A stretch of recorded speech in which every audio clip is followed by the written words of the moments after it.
The APO United, or the Alpha Phi Omega United International Organization, is a corporation duly registered with the Securities and Exchange Commission and licensed to do business here in the Philippines and all over the world.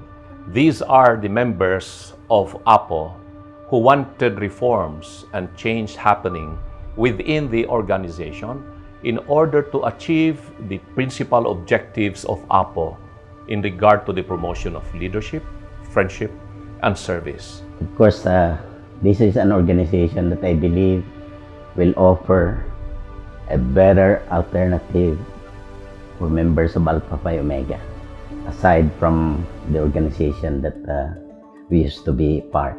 This will offer big change, offer a better opportunity for our members. Sa darating na May 18, 19, and 20 ay magkakaroon ng General Assembly para ratipikahan ang nabuong CBL nito.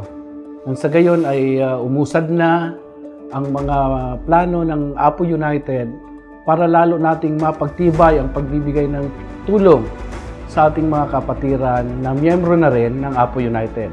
We move forward to the next level and actually to the higher level of empowering our members through so many business entrepreneurship that the Business Council is introducing and sharing to its members.